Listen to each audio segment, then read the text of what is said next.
Om Gam Ganapatiye Namaha. Om Namah Shivaya. Namaskaram, everyone, and a warm welcome to today's knowledge session organized by Satsankalpa Foundation. Satsankalpa Foundation is inspired by the wisdom and teachings of Sadguru Sri Sivanandamurti Garu, revered Mahayogi. Rooted in the timeless principles of Sanatana Dharma, the foundation promotes a purposeful and meaningful lifestyle, emphasizing the importance of right attitude and actions. One of the Foundation's key initiatives is its Knowledge Sessions, a platform designed to share the profound insights of our seers, sages, and spiritual masters. These virtual gatherings bring together seekers and scholars to explore the contributions of Maharshis and Gurus across many disciplines. Our goal is to make this sacred knowledge accessible, engaging, and relevant in today's world.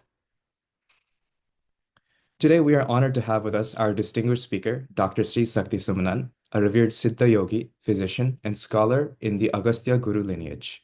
With over 25 years of profound scriptural knowledge and an unwavering mission to preserve and transmit the rich Siddha tradition, Dr. Sumanan brings us a wealth of wisdom and experience to this gathering. In today's session, titled Agastya Maharishi, The Eternal Bridge Between Cosmos, Culture, and Consciousness, Dr. Sumanan will guide us through the timeless legacy of Agastya Maharishi, shedding light on his unparalleled contributions to spirituality, culture, and the very fabric of human consciousness. It's with great reverence and anticipation that we now invite Dr. Sumanan to begin. Welcome, sir. It's an honor to have you with us today. Hey, thank you. So first I will start with the hour of the number one, the speech. So sit straight and do the deepest fasting.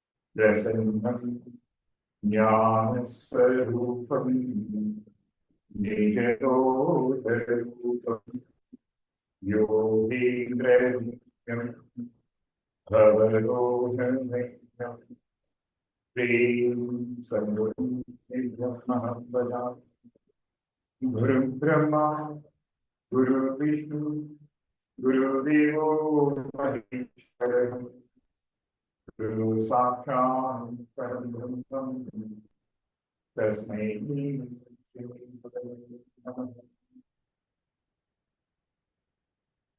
Agasthya Satya Sahityam Acharya Amandananda Chitturam Amoya Muyamashare Sarvabhangala Sambhudam Sadashme Mukhamrujam Sarvakasham Samudhyam Mahashadgurum Mashare Om Bhagavate Saya Namaha Om Mangala Pramanaya Namaha Om Ashtalakshmi Ganathaya Namaha Om Ashtalakshmi Ganathaya Namaha Om Paramunike Namaha Om Kumbhamunike Namaha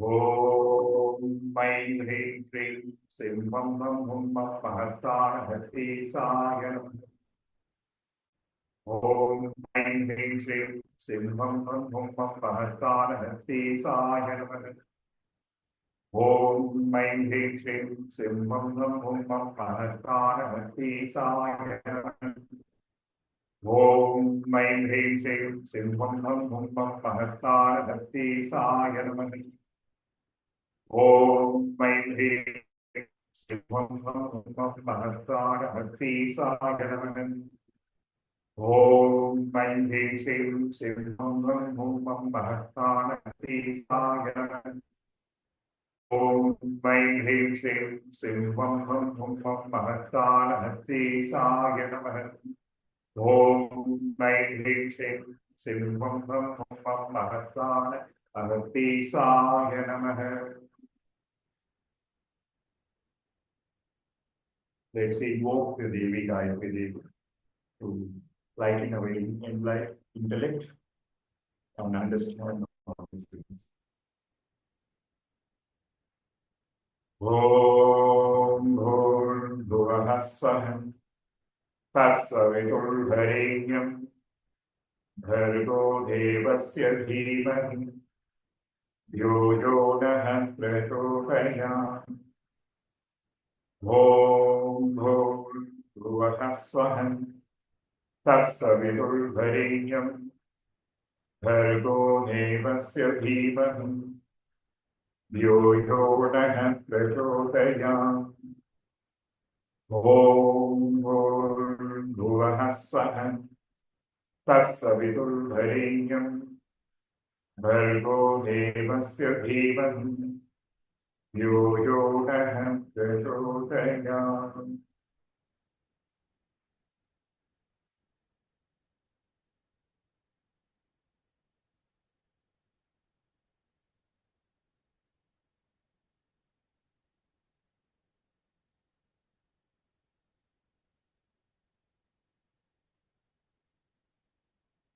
We seek the blessings of the Agastya Maharishi and Devi to guide us to understand all these things. So, Vanakkam and Namaskaram to all. Yeah, your Today, sound is still not clear. Yeah. Sorry, I'm interrupting you. yeah. Now, Yeah, if you talk, then we'll know. Yeah. yeah. Can you hear now? Yes. Not very clear yet. I'm sorry. Okay, 1 minute. I will remove this thing. Yeah. Now, can you hear properly? Yes, this is better. Yeah. Okay, so I put my earphone. That's the issue, I think. Okay. Okay, so Vanakkam to all. Today's session is the title is Sri Agastya Maharishi, the consciousness, culture, and the cosmos. So these three things. First, I like to rearrange. First, we will discuss about the culture. What are the information available about Sri Agastya Maharishi in our scriptures? Then we will move into the connection between the cosmos. Then finally, we will come to the consciousness as well. So before moving into these informations, first I want to introduce a kind of a framework to understand this knowledge. Okay, so why we need a Rishi in our life? Okay, so in our culture, what is the significance of the Rishi? And it's related to the upliftment of consciousness.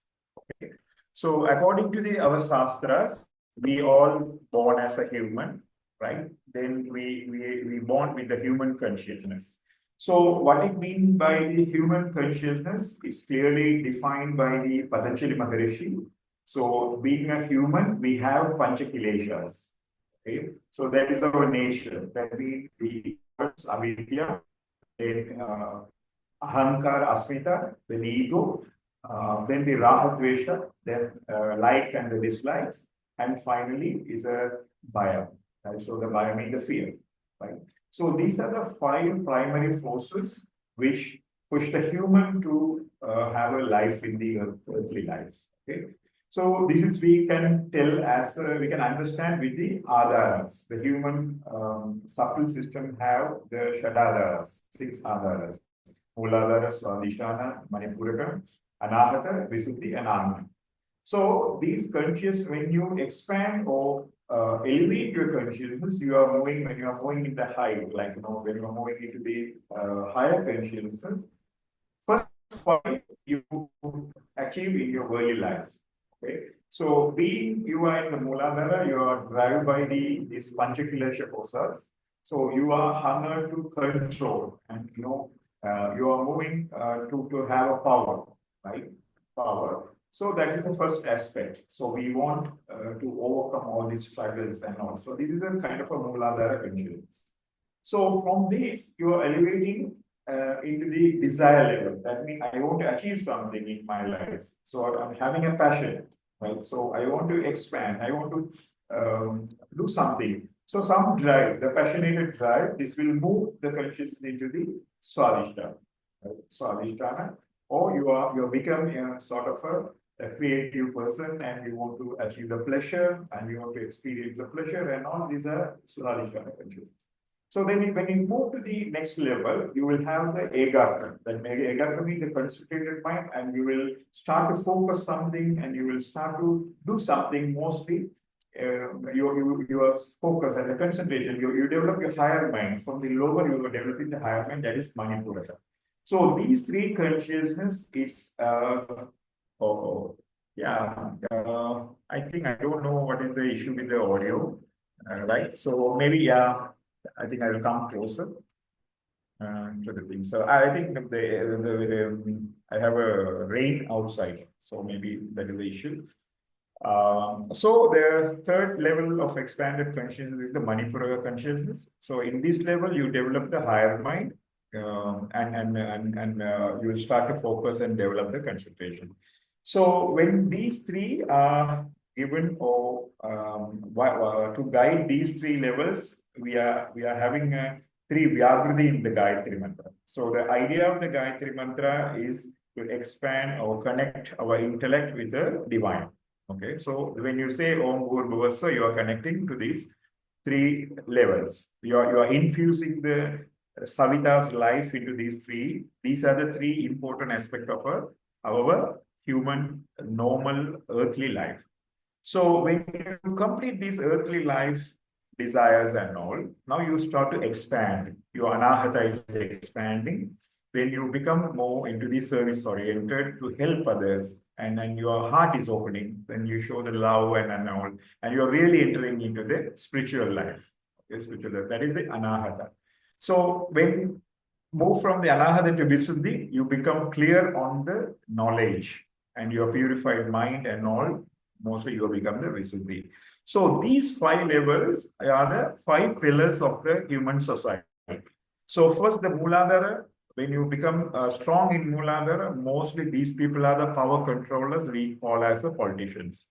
So when it comes to the passionate people who give the wealth to the society, we call them as entrepreneurs and the business people. So those people are expanding their consciousness into the Swadhisthana. So further, when the highly developed, concentrated mind, these people become technicians, scientists, and who are the technical people who rely on the mind powers and all.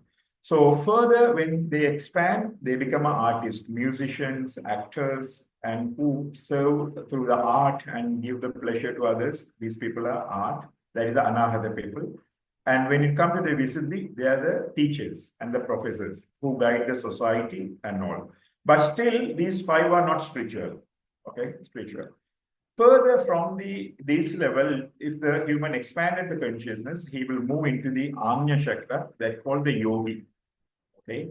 So the idea, what now the present days, we have a great teachings of Swami Vivekananda and Sri Aurobindo. So both give the clear vision to the humanity. All these five levels guided, or all these five pillars need to be a yogis. Then only human can move into the divine. Okay, so that is the idea of the Rishi cultures. Why we want to promote the Rishi culture. So all these five pillars of the society need the yogis. The artist, but he must be a yogi. Scientist, but he must be a yogi. So the conscious need to be in the anahata. So how to elevate all these conscious into up to the anya, up to the anya level, right? We need somebody who is in the subtle, right? The subtle, who can give the knowledge to us. So that is the rishi. Okay. So rishi means who can see the subtle knowledge. Drishtas, mantra drishtas are rishis. So whatever Shastra says, due to the heavy tapas, right? The heavy tapas who born as a human being, elevated their consciousness and go beyond this anagata level. and downloaded the cosmic knowledge and gave those knowledge are gave in a vak, right? So through the mantras to us, other people, we call as the rishis. Okay. So the first part, the Maharishi, the Rishi, we need to understand who are the rishis. The rishis who elevated their consciousness from the human body and saw the cosmic knowledge from the divine, and they downloaded and they gave it as a vak, that means the mantras, right, to us. So now rishis gave the mantras to us to obtain the divine knowledge or elevate our consciousness. Okay, so this thing we need to understand before understanding who is Agastya Maharishi. So when we understand this framework only, you will understand what is the role of Agastya Maharishi and also all other rishis. Okay, all of the rishis, the Narada Rishi and Vishwamitra and Vasishta, what are their cosmic roles and the consciousness roles? Okay, so this is the idea. The rishi mean, right? I can hear perfectly. The audio is not gone. I can hear Yeah, perfectly. you may be having the bad issues, but from my side, it's okay. Okay, right. So somehow you will get the recordings. Therefore, I will go through. So if anything, you can see go through the recordings. Okay. So the rishis we need to download the higher wisdoms. Okay, higher wisdoms. So further, if you want to understand in detail about the rishis, so the primary in our culture, the Gayatri mantra is the primary mantra for a basic to understand all the things. Okay, so Gayatri mantra have the 24 aksharas. These 24 aksharas are related to the 24 rishis. All these 24 rishis are related to the 24 stream of the knowledge. So that's why it's all came from the Devi. That's why we call Devi as a Veda Mata, the mother of the knowledge. So who gave the knowledge to the human are the rishis. Okay, rishis. So in these 24 rishis, which belong to my lineage, so Agastya Maharishi, we are going to talk about him, right? The Agastya Maharishi. So this is first, you understand this framework. Now we are going to move to the Agastya Maharishi, right? So Agastya Maharishi. Who is Agastya Maharishi? So in our scriptures, we have the Veda, right? The Veda reference about the Agastya in the Veda, and the Puranas, and 18 or some of the key Puranas have the reference about Agastya Maharishi. And also Idihasa, Ramayana, and the Ramayana, the Agastya is involving directly with Rama as a guru for the Shiva Upasana, Pasupata Upasana. It's called as a Shiva Gita. The Mahabharata, the Lomesha Rishi is explaining about the Agastya to the Pandavas. Okay, so Pandavas. So we will first discuss about this information. So then you will get what is the role of Agastya in all.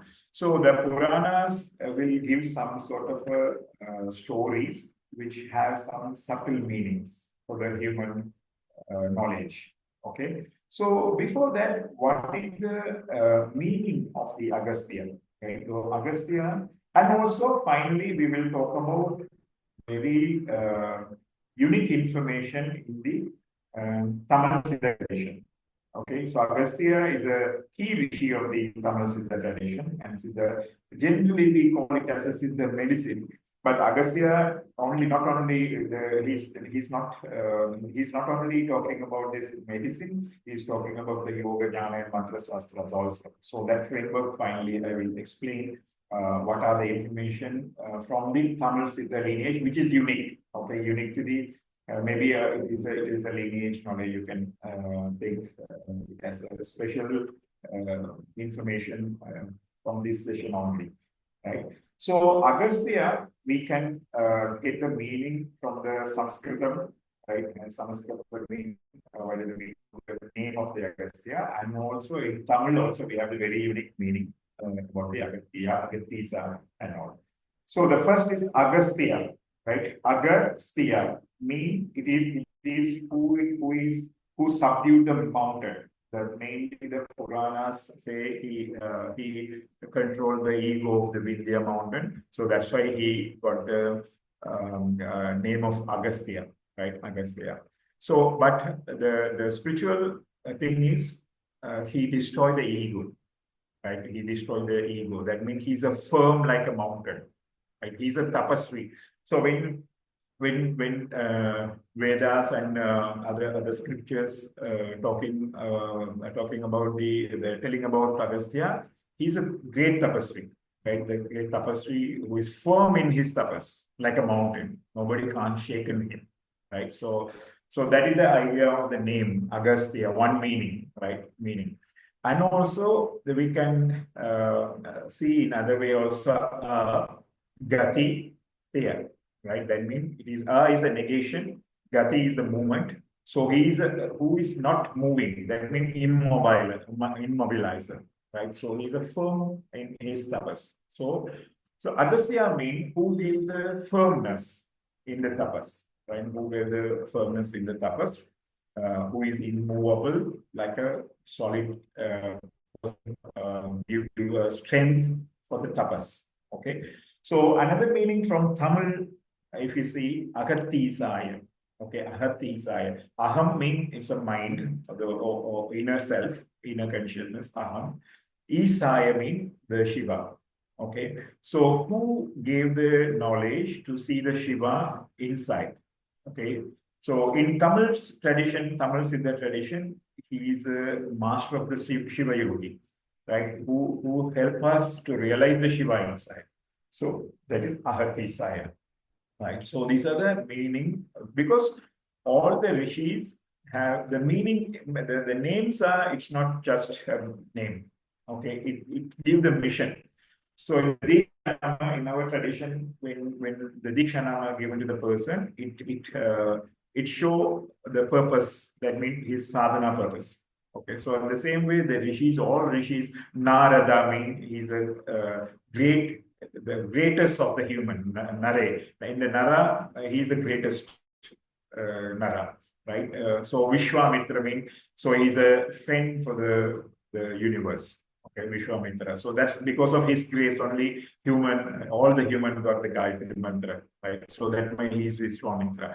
So all rishis, the names give their mission and their role, cosmic role, and elevating the consciousness. All are we can decode from the names. Agastya means who is firm, like a mountain, or who is a who can control and who can overcome all the what do you call negativity, right? Negativity. So there is a Purana story. He eat the two asuras, Vadavi and Nilava. That means he can digest all asura things. So that is the benefit when you worship the Agastya Maharishi. So he gives the strength to subdue all our negativity, and he will help you to improve your tapas, right? So he gives the firmness in our sadhana. Okay, so that's his role as a guru, right? As a guru. So the first thing is all our scriptures. Scriptures are going to the Rig Veda. Rig Veda, there are hymns in about the hymns by the mantras by the Agastya and his wife Lobamatra, right? Mainly talk about the Indra and the Ashwini Kumara and all. So Ashwini Kumaras are the divine Meda Shakti of the Vaidya, and the healing and the knowledge. So that knowledge, and he's talking about there are mantras in the Rig Veda. Okay, so you can go and search. There are a lot of information available. You can get it from the internet. So the first reference starting from the Rig Veda, Agastya and Loga Mantra is this thing. And also, they're very interestingly, the Agastya and Loga Mantra is the ideal symbol for the spirituality in the Grahastha, right? That means being a householder, how you can achieve the highest level of the spirituality, the Agastya and Lobamudra is the exemplary. That means that even though you are married and the householder, So the Agastya and Lopamutra will guide us because they are in a very higher level of the spirituality. So in Devi Upasana, Devi Srividya, we say Agastya Mayu, right? The Devi and Agastya are same, right? Same. So that is one another aspect we can understand from the Agastya's teachings and all. And then we have the hymns in the Taittiriya Samhita, in the Ayurveda also, Krishna Ayurveda, right, in the ritual aspects. And in some mantras are in Atharvana Veda also. So when you take the Vedic aspect of the Agastya, he's in the Rig Veda, he talked about Indra, Maitra Varuna, Ashwini, Kumaras. So these all have some cosmic meanings. Right, so Indra means the divine mind, Ashwini Kumara means the healing powers and all. So, and Atharva Veda, there are some protection mantras and all. All four Vedas are Agastya, we have a reference about the Agastya as a rishi of the mantras. Okay, so mantras, that is one. So when we move to the Puranas, right, Puranas, so the reference first coming in the Skanda Purana. Okay, Skanda Purana. Skanda Purana, in Tamil tradition, Kartikeya or Skanda or Murugan is a guru of Agastya, right? Agastya, who learned the Yoga Sastra from Subramanya, right? Subramanya. We have a lot of, there is a one book called Subramanya Jnana Kovai. It's talking about the yogic what you call Upadesa of the Subramanya to Agastya, right? So we have a reference in the Skanda Purana, right? It's talk about the Agastya and Skanda, right? Then the next Purana is Brahmanda Purana. The Brahmanda Purana is some other conversation between the Hayagriva and the as a Guru, Sri Vidya Guru to the Sri Agastya. So because of the Agastya only, we got the Lalita Sahasranam and all Sri Vidya scriptures from the Hayagriva. So therefore, his contribution to the Sri Vidya is we can see in the Brahmanda Purana, and in the Varaha Purana there are conversation with the Vishnu, right? The Varaha Avatar. And some reference on the Padma Purana, right? Padma Purana and Matsya Purana and the Bhagavata Purana also, right? There are stories in the Puranas. Right? So when we take the Purana, we can see him as a primarily related to the Shaiva and Subramanya, right? As a key person, and also in the Vaishnavism and the Shaktism also. The Brahmanda Purana giving the reference to the Devi Upasana and all, and Matsya Purana and Bhagavata Purana stories are related to the Vishnu, right? The Vishnus also. So these are the Puranic reference. When you come to the Idihasa, first reference we can find from the Ramayana, right? Ramayana, majorly it is in the Aranya Kanda. Okay, so Aranya Kanda, when Rama lost the Sita, he is in a depression, right? Depression, and he is visiting to the ashrama of the Agastya, right? Agastya. So the Agastya giving the Diksha to the Rama on the Pasupata Virata, the Shiva Upasana, and it has a we can see it as a Shiva Gita, okay, Shiva Gita in the Ramayana. So then Rama doing the sadhana, very tapas under the guidance of the Agastya, and finally he's getting the darshan of the Shiva and the Paspadashtra and all. He's getting. So there he's guiding, and that is one part. He's giving the great knowledge that you can study as a Shiva Gita, right? Agastya gave the sadhana to the Rama as a Shiva Gita, right? That is Aranya Kanda. And finally, he's coming into the final stage of the Ramayana also as a mantra. He's teaching the Bala mantra to the Rama and Lakshmana, right? To overcome the weakness to fight with the Ravana. And also he is explaining all about the Ravana, in the Aranyakanda. So who is Ravana and what is his purpose? So actually, Agastya becoming as a strategic advisor to the Rama in the Aranyakanda. That means whom you are going to fight. So he's a great Shiva Pasaka. Without doing the Pasmata Virata and without getting the Shiva's grace, you cannot win the Ravana. All this clarity is giving. So in the Ramayana, Agastya is a person who is giving the clarity on fighting with the Ravana, Asuric force, right? And also he gave the Balati Bala mantra, right? It's expanded version of the Gayatri mantra, which remove all our weaknesses and he the Rama and the Lakshmana during the war, right? War. So it is about the and also the story about the right? There are two demons who kill the Brahmins and the rishis, and they take them as a food. Okay, so food. So, but when they play with the Agastya, so Agastya digested two demons. Okay, demons. So that means what is the meaning of the idea is Agastya can digest all the negativities. Right? He's a force who is like a rock and he can digest. And he have a in Tamil we call Agati. He means the Agni. Okay, Agni, who have a fire to digest everything and guide us into this. So that is one. There are stories, some other stories also, right? Some other stories also. The another stories some other stories we can see in the Mahabharata. Okay, so Mahabharata again is that is Ilavavatapi story and all. He in the Itihasa and the Puranas he was explained as the balancing the cosmic force. Okay, so the famous story Shiva requested Agastya to move to the south to balance the world. Okay, so balance the world because all people are coming to the marriage of the Shiva and Parvati in the Kailaya. So Shiva requested Agastya alone to come to the south. Then he came down through Mahendra Parva, Vidya and Mahendra Parva, and finally to the Podigai. Okay, and he balanced.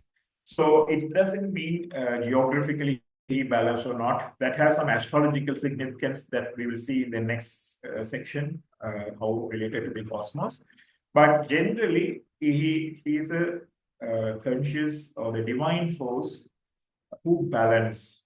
Okay, so he removed the ego of the Vindhya mountain. That means when something goes excessively, he appear and remove that. You know, that is the role he has. So that is the Ramayana. You can see clearly, but it very he have a very good powers because in the Rama he explained about the Ravana's strength and who is Ravana and how to win him also. That who is Shiva Upasana, Pasvada.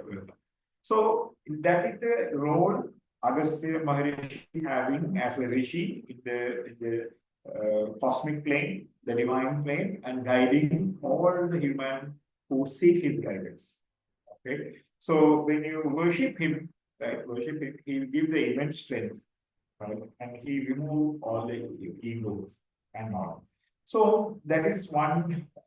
These are some information in the Puranas.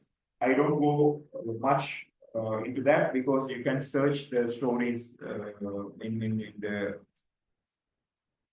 right in the sources like the books and the internet and all, right? So that is one. The second part, what is the relationship between Agastya into the cosmic, right? The cosmic. So in our Shastras, Jyotisha Shastras, so we have two stars. We have 27 stars which govern our karma, right? The nakshatras. Okay, so you all have the Janma nakshatras. So these are the two stars. So what is the meaning of these two stars? There is a belt, right? The equator belt. So when you extrapolate this belt into the sky, so when that band will cover all these 27 nakshatras. So these 27 nakshatras are governing our earthly karma, right? Karma. So there are two more axis stars. Okay, in the north we have the Polaris, that is we call in our Shastra Dhruva Nakshatra, right? Polaris, Dhruva Nakshatra. So in the south, opposite direction, we have the canopus, that is Agastya Nakshatra. Okay, so the Dhruva and the Agastya Nakshatras are the axis of the Earth. Okay, so Earth is always inclined to this Polaris. Not only the Earth, all the planets in the Surya and the Sun also inclined. So the Polaris is the center, and down the south we have the Agastya Nakshatra. So the Agastya is as we said as we understood, his name is a firm, like giving the firmness, right? Agastya. So he's giving the firmness to the earth also in the cosmic role. Okay, being the Agastya Nakshatra, he's acting as a central axis to the earth in the south pole center, and the north is the Dhruva Nakshatra, right? So this is the cosmic connection between. So in our Jyotisha Shastra, mainly some Surya Siddhanta and some other what do you call astrological text talking. This is not related to the human general nakshatras. Okay, so Agastya Nakshatra is mentioned as a purifier of the earth and the water. Okay, so this is the role given in the Jyotisha Shastra. Okay, so Agastya, we can see from our particular India and Sri Lanka, this belt in the south aspect. So approximately, it will what do you call rise. Okay, Agastya Nakshatra Udaya. It's on July, right? July, August. Then it will appear up to the late March, right? Late March. In the late March, it will start to disappear. It will move near to the Surya. Okay, Surya. So Agastya Udaya is when Agastya Nakshatra appearing to the earth, it's starting the purification process. Okay, purification process. That's the cosmological role of the Agastya Nakshatra, right? Agastya Nakshatra. So there are references in the Brihat Samhita of the Varahamira and the Surya Siddhanta, but it's not related to the personal influence on this thing. It's the universe of the earth.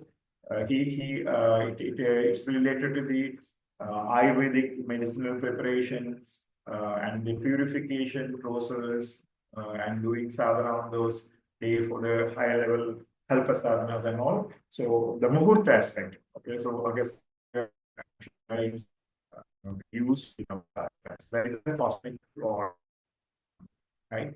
So finally, when we see in the Tamil tradition, okay, so Tamil tradition, it's actually, I don't want to say it's a Tamil tradition, it's the south, right? So below the west.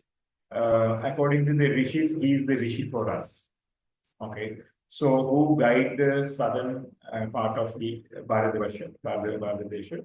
So including the Sri Lanka, we have a Agastya place in Sri Lanka also. There is a place called Agastya Sthavana, which is believed to be a university, like the ancient university of the Agastya.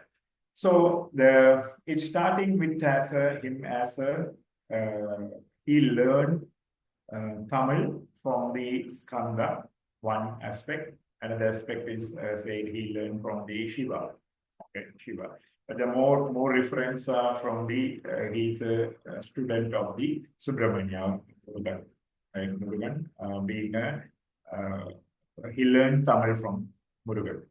So the reference, the Tolkappiyam, it's a first available grammar book about the Tamil. Tolkappiyam is Tolkappiyam, who is the author. His name is also Dhiranadu Magni. Okay, Dhiranadu Magni. Now there is no Tamil scholar talk about this story. Okay, so because it's a political influence and all, they don't talk about this traditional aspect. So actually, in the first edition of the Tolkappiyam, it is said the Jamadagni's brother, the Jamadagni's son is the Tirandhumapi Tolkapiyar. Okay, so Tolkapi is the son of the Jamadagni and also the brother of the Parasura. Okay, brother of the Parasurama Rishi. So Tolkapiyar learned Tamil from the Agastya, and there are in Tolkapiyam there is no direct reference about Agastya, but in the Pairam there are some words indicating the Mundainul, that the previous book, in the sense the previous book is Agathyam, that is a source book for the Tolkapiyam. So the commentators of the Tolkapiyam have clearly mentioned Agastya is the guru of the Tolkapiyam, and there are some of the book of Tamil, but there are commentaries giving some of the sutras, some of the sutras in the from the Agatya, right? As a work of the Agastya, right? Is one aspect. In Tamil, we have a lot of reference. Okay, in the Sangha Tamil songs and other things and all, right? So there is the aspect of Tamil literature, and then grammar. He is the father of the, he put the Tamil into the grammatical form. Okay. Grammatical form. He learned from the Subramanian. So that is one aspect of the Tamil.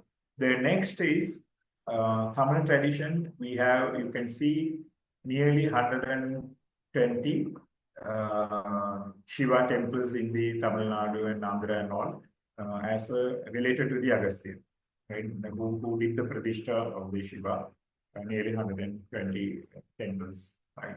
We can find as a Shiva. So he received the what you call Vidya from the Ishanamukha of the Shiva. Okay, Ishanamukha in the said Urdhvamukha, okay, Urdhvamukha Vidyas. So he's a rishi for the Ishanamukha Vidya of the Shiva. So everywhere he established Shivalinga for the benefit of the humanity, right? To uplift the consciousness. When the rishi doing the pradishta in the temple mean, so he's putting his tapas to that place to elevate the people who ever coming to that place. Okay, so that's the idea. So Agastya have done the pradishta from Kasi to the south, right? The Podigai and a lot of temples in Tamil Nadu, southern part of the India. Right? So that is another role.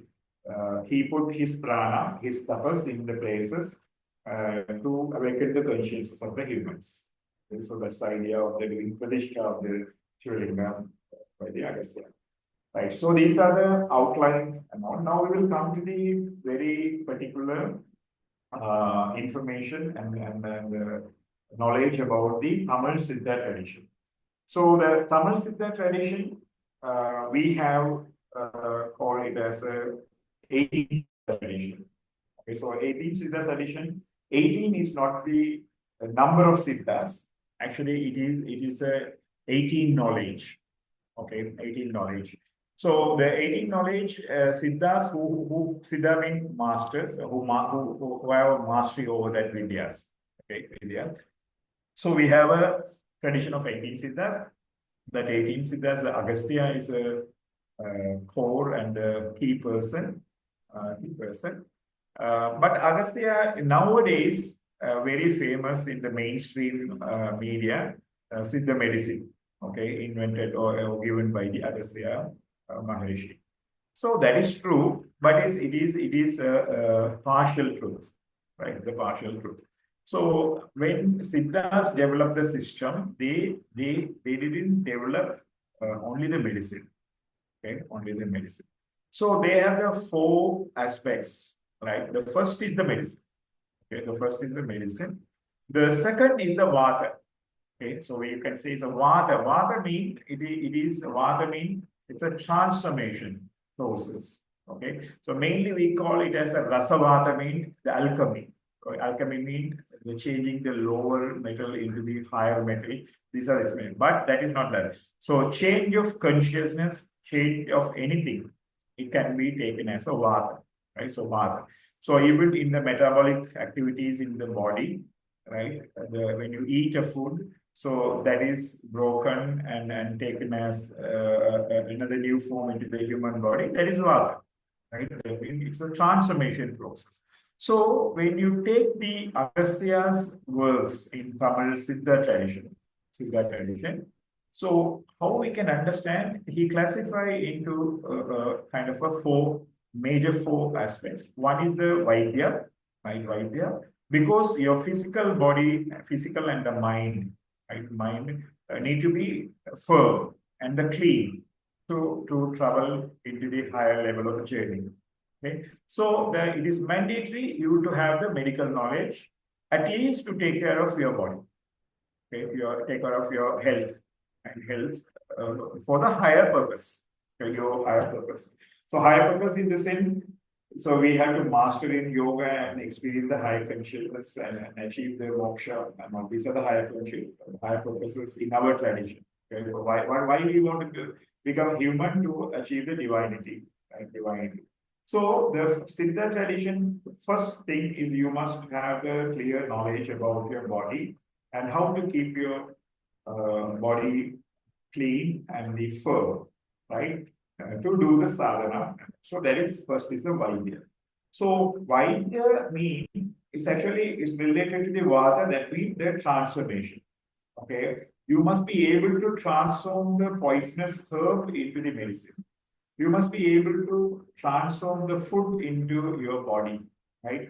You must be able to transform your lower emotions into the higher emotions. So that's all level of transformation is called vata. It's not only the rasavata, transforming the siddhis. Okay, so Siddha Purushas are changing the metal, lower metal into the higher mean. Already they have transformed their consciousness. So that's why they may be able to transform these lower things also. So second is the vata. The third part, so how you will apply into this knowledge into the practice is the yoga. Okay, so yoga means merging or connecting all your disconnected tattvas. So naturally you are disconnected within the body even, and you are not connected with your mind and your tattvas and all. So after understanding your body and you're keeping your body so clean, now you know how to transform also the vata. And now you are entering into the real action process that is called yoga sadhana. Okay, yoga sadhana. So when you do the sadhana, what is the gain is you will get the jnana, okay, the wisdom, okay, the clarity about all these tattvas, all these knowledge and the jnana. Okay, jnana. So these are the four primary ideas. Like your Vaidya, Vata, Yoga, Jnana. Okay, Jnana. So Agastya have written in Agastya's Tamil Siddha tradition Gurukula, he have a major system of the work called Panchakavya. Okay, Panchakavya means the five major works. Right? The first is the Vaidya Kavya and the Vada Kavya and the Jnana Kavya and the Yoga, Lakshana Kavya and the Mantra Kavya. Okay, so mantra is a tool for the elevating the consciousness. Okay, so these are the primary works, five, it's altogether 5,000 songs in Tamil. Okay, 5,000 songs. So there are two key books for that. To open up this, to understand this Panchakavya, you have to learn two more books. There is Saurya Sagram and the Nigandu. Okay, Nigandu. This is a one system of available knowledge in the Tamil Siddha tradition. So there are minor books also who can't learn all these big 1,000 songs. There are small books also. So that is available for as a 100, 200 songs. So it's a third-size version. Okay. So this is in this plan. As you know, if you are familiar with traditional knowledge system, any sadhaka need to learn or do sadhana, or he have to practice 12 years. Okay, so that is in the tradition. So if you want to get a mastery, you have to complete 12 years. Okay, 12 years. So these 12 years have the significance of the cycle of the Jupiter. Okay, Jupiter. So when you start, when you get the initiation, you are getting a particular position of Jupiter in the zodiac. So when Jupiter completes one cycle, only you are getting one evolutionary uplift. So in generally in the Tamil Siddha tradition, how you will calculate the age of the Siddha or the Sadhaka. So you're getting the initiation that completing 12 years mean you are 1 year child in the tradition. Okay. So when you complete 24 years, you are a 2 year child. Right? So to get a mastery, you must practice 12 years. That is no escape. Okay, no escape. So that is universally that is if you are in the earth, so you are bounded to that. So there is no quick progress. Or maybe if you have the Purva Samskara progress, you have progress in your past life, you may be getting a quicker results in your salary. But definitely 12 years is a one cycle. So what Agastya says, divide this knowledge system into the 12 Pannirakandam. Pannirakandam means the 12 sections. 12 sections. And learn it as each year. Right, each in a year. So he gave a scheme of Panirayiram, right, 12,000 songs. So that 12,000 songs in me, it is one aspect. So the first 6 years, you learn the medicinal aspect of the Agastya, right, Agastya. So you can see in this Panniru Kandam, like 12 sections of the Agastya's work, the first year you will learn about the herbs and the basic principles of the body and all the Vaidya aspect. The second year you will move into the Vada Kandam. Vada Kandam means how you will transform your to prepare the medicine and metals and transform your body, okay, to make it as a firm. So the third year, you will move into the higher medicines, right? There are 4 aspects of higher medicine. One is the Chunna Vaidyam, okay? Chunnam means it is sort of a preparation, right? Higher medicine in the Siddha, the Chunna medicine. Then the Chendura Vaidyam, right? It is about the red oxide medicine. Okay, Chenduram. So Chenduram is a higher medicine, Siddha medicine. And the Patpa Vaidyam, right? The Pasma, right? Pasma Vaidya, and the Taila Vaidya. So these are the plan for the first 6 years. Okay, first you will learn the herbs and the food and about your body, right? This is in your first year. Then the Vada Vaidya, Vada, Rasavada, so you will learn how to transform the things, right? Things and all. So then the Chunna, Sendura, and Patpa and the Tailya Vaidya. So the 6 years you complete your medicinal learning, right? To become a Siddha. Okay, Siddha. So 7th year, based on your learning, you will start your Kalpasagicha. That means Kalpasagicha means keep your body firm, not to affect by the 3 forces, Adhyatmika, Adhibhaudika, Adi Devika forces. That means your body should not get impacted by your sadhana and not by the other outsides or the subtle forces. So you go through the kalpam, right? There's a famous now, there's a kaya kalpam, right? Kaya kalpa sigicha in your 7th year. But very interesting, the Agastya say the kaya kalpa sigicha, you have to prepare yourself 6 years with all the knowledge, okay, by yourself. And not going and taking this treatment from the other person. Okay, if you want to master, you have to first master the knowledge, like the medicine and the Rasavada, Vata, Chunna, Chendura, Paspa, and Taila. Now you know all the knowledge. Now you are entering into the Kalpasagicha. Right? Kalpasagicha. So that is the first. The 8th year, you will start the yogic wisdom and the higher knowledge about your mind and the subtle systems. Okay, so Yoga Vidya, mainly you understand, you try to understand your nature of your mind, how it is fluctuating, how the mind and the emotions and the subtle things are working and all, right? That is 8 years. After this, he prescribed for the initiation, Diksha. Okay, so Diksha. So you will get into the proper Diksha, into the lineage Diksha. So then ninth year, you will go through the Sava and Pava Vimochana sadhana. Okay, you remove all your bad karmas through the sadhana. Okay, in the 11th year, he's talking about the Jala Vidya. So Jala Vidya means to how to attract the people, right? Doing some magics and all, right? So because when you attract the people only, you can transfer the knowledge and you can help. So the Akashana and Vasigara need to be there to attract the people.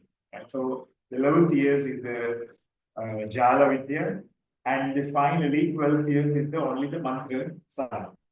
Right? The mantra sadhana.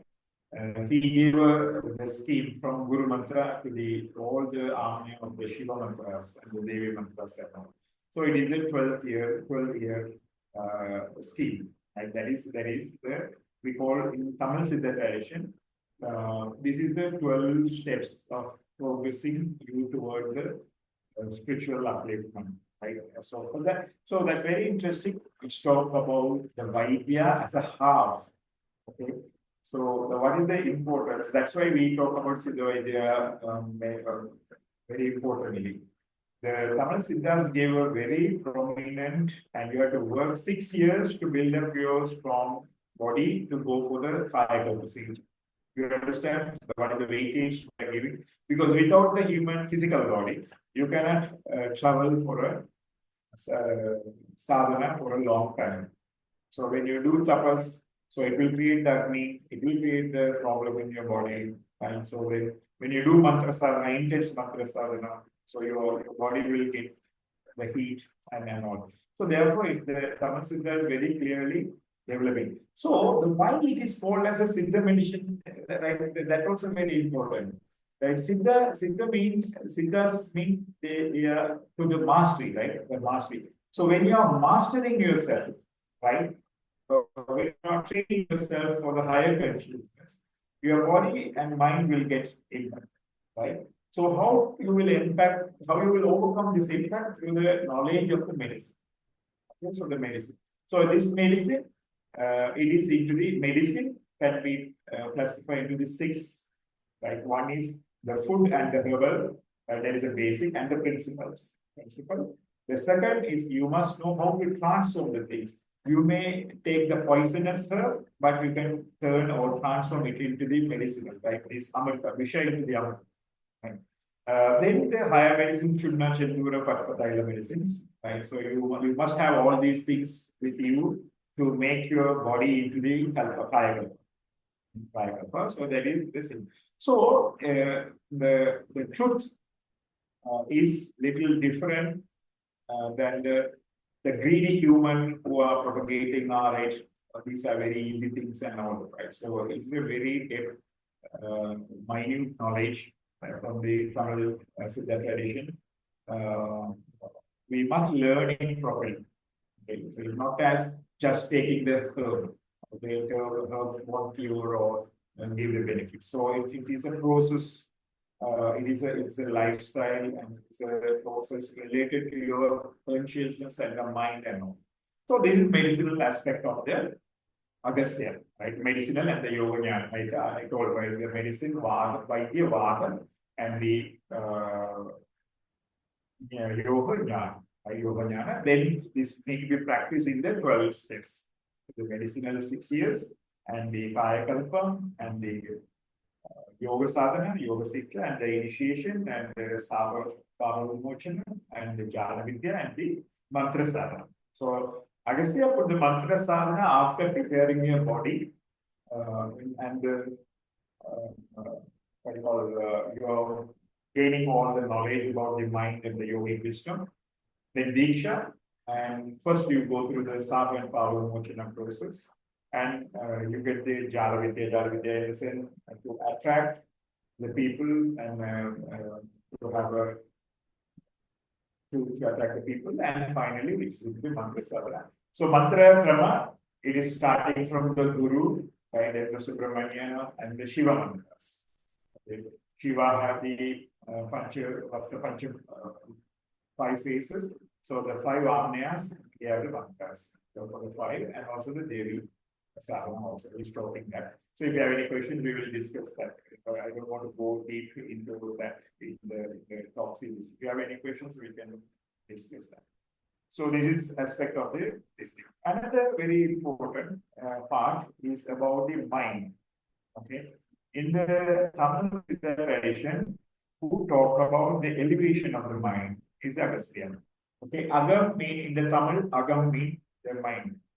The Agam. So Agam, T mean the fire. Okay, fire. So who transform the mind?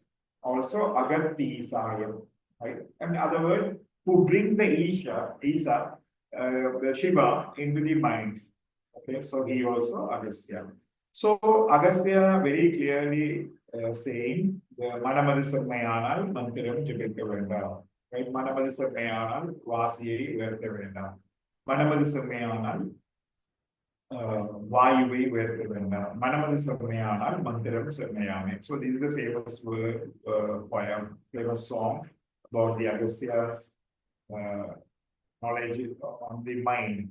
So he talked about if the mind is elevated, you don't need to recite the mantra. If mind is elevated, you don't want to do the pranayama. You don't want to need to control the prana.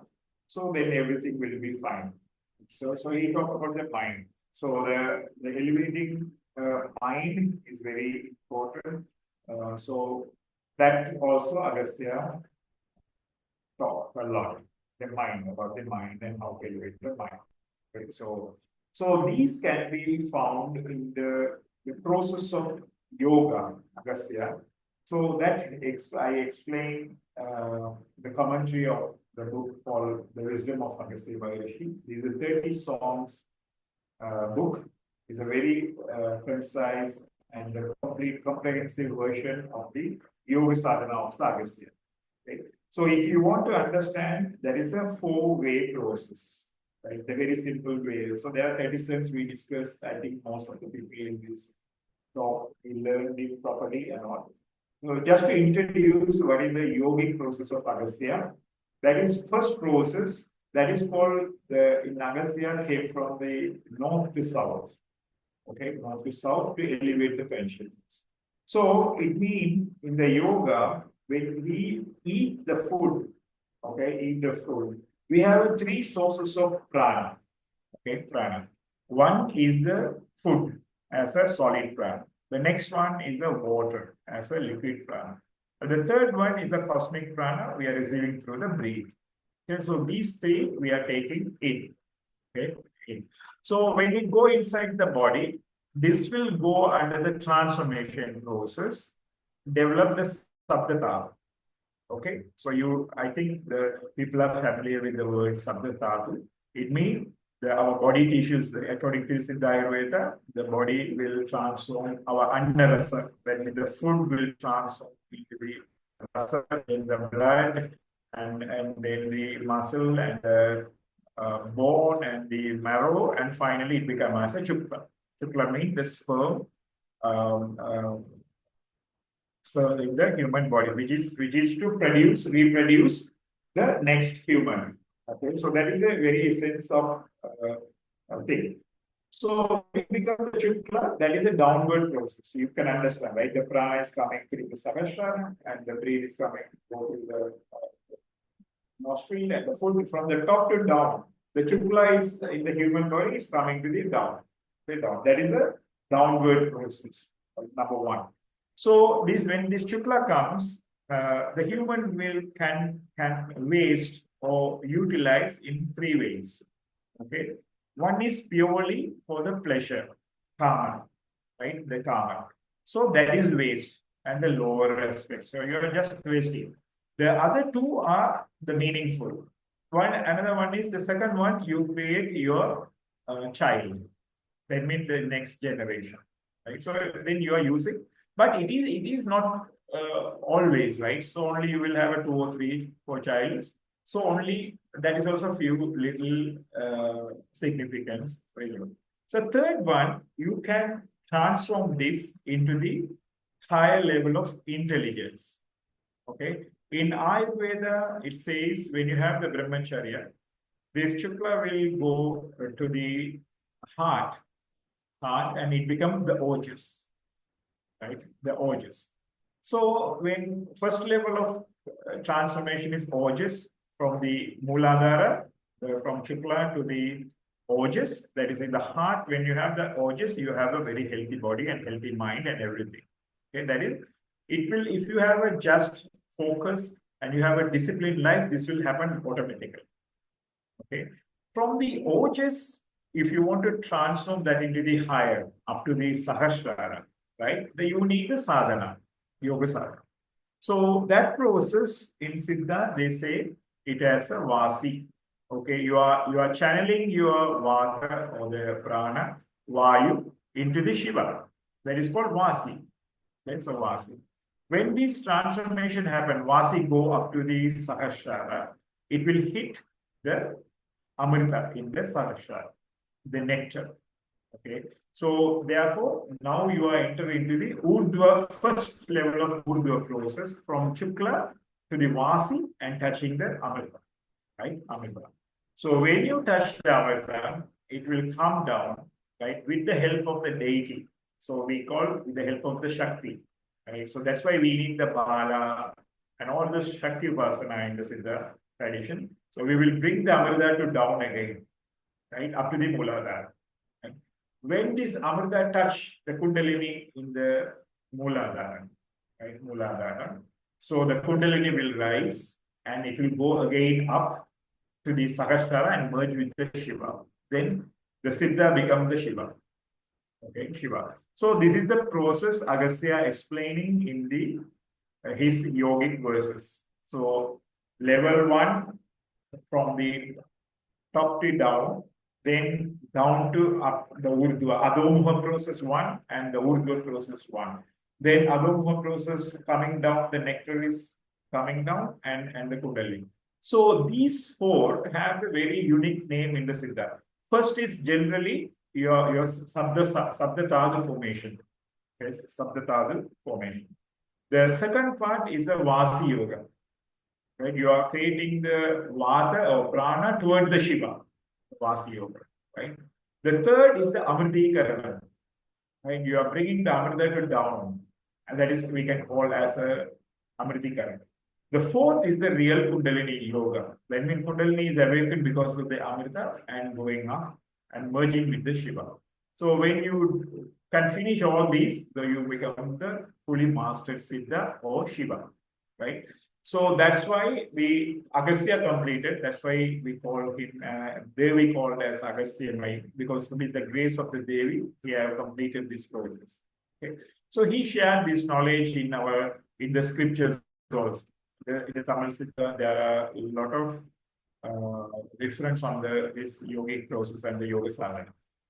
Okay, so what I want to present here or understand, not the information, actually to understand the framework, what the rishis are doing, right? Why they need, and how we can connect with them and uplift our consciousness. So these are the very important rather than finding the stories and the information about the person. Okay, so it is the information can be inspire us, but the real knowledge about the rishis are very important to uplift our consciousness. When human uplift the consciousness, only the human race can move toward the divinity. Divinity. So that's the idea. The rishis are helping us into these sadhanas and all. Okay. So I think I gave a good introduction, right? And about the Agastya and the Tamil Siddha tradition and what are the knowledges available and all, right? So from the Veda to the Tamil Siddha tradition. So I hope that this information is enough to initiate the conversations. Okay, so you may have a lot of questions. So I like to go through the questions and answers. Okay, any questions related to the what I discussed. So if you are not understood properly, you want to understand or clear explanation more and all. So maybe we have a 50 minutes. I think we can go through the question and answers rather than on my speech and more information. Okay. So is that okay, Amma? Yes, Swarnamma, sir. Yes, sir. So one of our team member, Tejamai, will help, will be able to do the work of, coordinating the question and answers. Please, yeah. any of you have any questions, please post it in the chat. One after another, we can put it for Aya and we get a reply back. Thanks, Aya. Thank you so much, Sumanan Aya, for the wealth of knowledge sharing with us. Of the questions coming in. The first question is from Chitra Murthy Garu. The question is, have you had darshan of Sri Agastya Maharishi? How does he look and what experience you have had with any? And thank you for this discourse. So that's a nice question. So what is my experience with Agastya Maharishi? It's given in the book.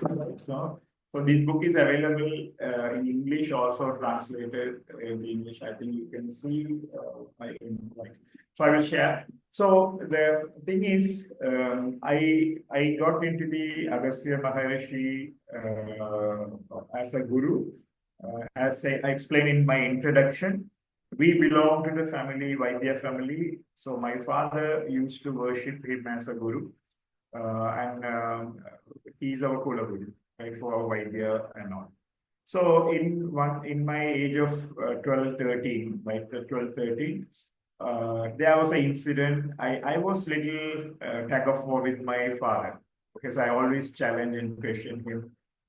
He do the sadhana early morning and he do meditation, puja and all, but I am little skeptical and talk little questioning. I'm questioning him and all. So there was one experience with my father also that I have a write up, so I will share. You can go through. Then after that, I become little settled in my mind. Okay, settled in my mind. There is something there. Okay, so in this thing. So my father told, don't believe all these physical things and all it as a reality. There are something more than this. There are subtle things are there, okay, which is beyond your understanding. But if you want to understand that, you have to do the sadhana and the practice, and you have to worship. Agastya is our guru, Kula Guru. So I will teach you how to worship him. Then I am not your guru, right? I only can teach the Vaidya, but remaining part he will guide you into your in your life. So one Navaratri, he gave me it as a formal Diksha, and he asked me to draw the Agastya's thing. I saw somewhere in the book, in the Siddha song book, there was a small and with a big belly and all. Then I draw that, and he gave the mantra to worship him and all. So then I started to worship and the Panchakshara Upasana and all. So after nearly 1 year or 8 months, I got the Guru Diksha Guru. He is belong to the Agastya lineage. So then he initiated into the Gayatri Sadhana, and also this is the way I started. Okay, I started. So, but the real connection and work on the Agastya Maharishi started after seeing my Sri Vidya Guru, who is the Devipuram Guruji, you may all know, Sri Annapurna Basaveda, Amritananda. So after Purna Diksha, he told, there are 3 things. You have to teach whoever come to you, right? That is the after the Diksha, so I'm appointing you as a student and you can teach thing. The second thing, you focus on your parampara wisdoms. Okay, so Agastya's, whatever, I have a lot of olas, the palm leaves from my grandfather and great-grandfather, so medical and astrological and mantra thing. And you focus on that, and they will guide you from inside to find out the meanings. So then I took one old book, it is more than the 150 years, my grandfather's book, which is a compilation of all the Agastya's songs. songs. From that, I took only the 30 songs, the small one, 30 songs. I started to recite every day as a parayana, right? Parayana. But Guruji told, so the meaning will come from inside, right? Meaning will come from inside. So I am doing this mantra, which we recited in the starting of this session. That is a mantra, Agastya mantra. Right? Actually, it's not only the Agastya mantra, it's the Shiva mantra, Karanapaksha Shiva mantra. So I'm reciting this and all. So in this aspect, so I have seen in my dreams, okay, he was guiding me, right? I am seeing him in a golden body. So you ask how he will be. But the thing is, they are not with the one single body and all. So they can take anybody and all. But in all, first level of my experience is seeing him in the dreams. Okay, dreams. In the golden body, he's guiding me and he's taking me into the lot of places, right? So a lot of kshetras and all, right? Kshetras. So after that, when I visited the Kadirgam, right, you may be knowing there's a Murugan shrine, which is the Pradishta is done by the Bohar, the student of Agastya, and there is a small Agastya statue there, which is installed by this Kriya Babaji organization and all. So my workplace is near to this temple, nearly 40 kilometers. I used to visit every month for a week to this place. So when I was in the hotel, early morning, 4 o'clock, some person is pushing me to wake up and go and sit for the in that place. Okay, it is in the Kadirgama temple, the Agastya shrine. So I took my car and drove through the forest. Went nearly around 5 o'clock, 5:50 in the dark, thing, and I sit for the meditation. So what happened? I sit, I close the eyes. So I felt like I'm going in my rocket or some plane, right? So going upward. So it's moving through the clouds, the dark clouds, and it's moving like a waves. Finally, I went and hit into the light. Okay, so the light. After that, I come to the normal consciousness. The priest was cleaning the temple and trying to do almost it's nearly 2 hours, 2.5 hours, but I felt like a few seconds. So this is my first experience. So after that, right, these songs and the meaning started to appear in my mind. Okay, so I was working on that time in a company. So each and every song, there will be a meaning will come, then I will start it live. So I collected all these songs, this going, and I shared with a small group. Those people are here also, right? I started a small group of teaching group in the Colombo in Sri Lanka. This thing and all. So then after compiling all the 30 songs, it's nearly, I think, the 2015. I went and showed to the Guruji because he can't read the Tamil, he can't read the Tamil, but I explained, okay, this is the brief meanings and all. Then he blessed to publish. Okay, so you publish, and he gave a final. Actually, that is the final message of him also. After 3 months, he attained Samadhi.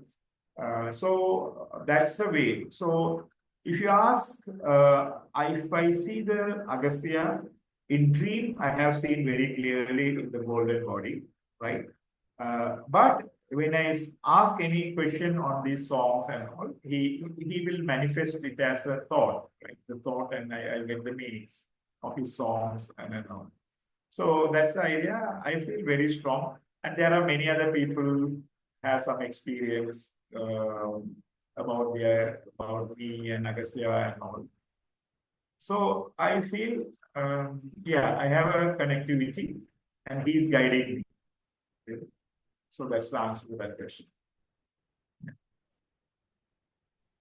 Thank you, Ayya. Our next question is from Santoshi. The question is, how to worship Agastya Bhagavan? Yeah, so Agastya, so very simple. So all the rishis are available everywhere, anywhere in the world, right? So you have to connect through the connect mentally. So worshipping Rishi is a guru. The guru is always in our sahasrara, right? His feet. So you can worship his feet. So the feet is a symbol of essence and the knowledge and the tapas of the guru, right? So the guru. So you can worship through the bhakti, considering him as a guru and all. Another proper way of worshipping in our tradition.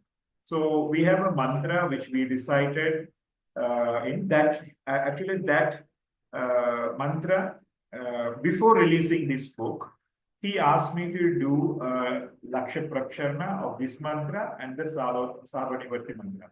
Okay, that means when we give into the mantra, we accumulate some sins and all. So he asked to do that kind of a sadhana before releasing this book into the public, right?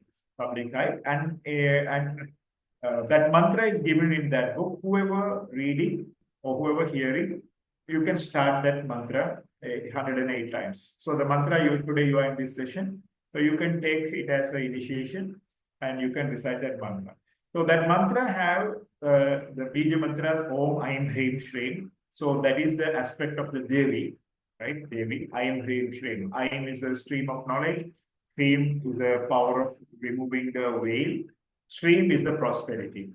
Okay, Om is the Parabrahma. Okay, Om is the Parabrahma. The Parabrahma, we are receiving three stream of knowledge, Aim, Hrim, Shrim. Then the mantra is Sim Vam. Okay. Actually, Sim Vam in Tamil Siddha tradition, we have the 5 level of Panchakshara mantras. Namah Shivaya, that is the Stula Panchakshara mantra to purify your Stula body, the gross body. Then Shivaya Nama, it is a Sukshma Panchakshara to clean your Sukshma astral body, right? Then you remove the Prithvi element and Shivaya Vasi. That is the 3rd level, is Adi Sukshma Panchakshara. And Shiva, this is the Dharana Panchakshara, which is the highest mantra of the Tamil Siddha tradition, in the Panchakshara, right? The Shiva. So in this Shiva mantra with the Bindu, that Sim Vam, okay? Shiva, Chimvam, right? The Om, Aim, Hrim, Shri, Sim Vam. Now you are connecting to the Shiva, there's a Karana, you are connecting the Karana, Shiva. The other 3 bijas are the split of the Omkara. Sim, Vam, Mam, Ahara, Uvara, Mahara. Mam, right? Mam. Then the next word is the Mahatana. Mahatana is a great Rishi. Right? So we have a great Rishi as a Guru. Ahatisaya Namah. Okay. So this is the mantra. You can worship Agastya. He said this mantra will align the Vasi. Okay. So when you start to do this practice, so your breath will be aligned and it will connect to him, to the Karma Sarira, the Agastya, and you will get the connection. So the worshipping Agastya in our tradition is through this mantra. Okay? So the bhakti, through the bhakti, you can worship as you want. Okay, so you can draw. So I started drawing someone by hand, and after doing the puja, right? So that's the way. So then gradually, when it comes to the mantra sadhana, it will connect you to the subtle aspect of it. Okay, so that is this thing. Yeah. So I will share one link. I have written a small write-up here, so you can go through. Yeah. So what is the next question? Thank you, Aya. Our next question is from Sri Lakshmi ji. The question is, thank you, Sumanan Aya. You had mentioned about Agastya Maharishi's presence on earth is purifying. What gets purified? Is it people? Okay, so the present, what get purified? So yeah, it's a purification in the sense in our real sense, it's a purification of consciousness. Okay, so purification of consciousness, then it will cascade down into the physical form also, right? So how you will understand the disease, what the disease you are getting, it's not actually we are fearing and all, but it's resetting your body. Okay, so when the rutus are changing, the time is changing, the whatever accumulated in your body in the previous period, let's say the rainy period, the kapha will develop in your body. The kapha will develop in your body. So when the next period comes, this kapha need to be removed from the body, so then you will get the cold under this thing. So in this way, when Agastya Nakshatra appearing over there, so they start appearing in the world, there will be a purification in all the levels.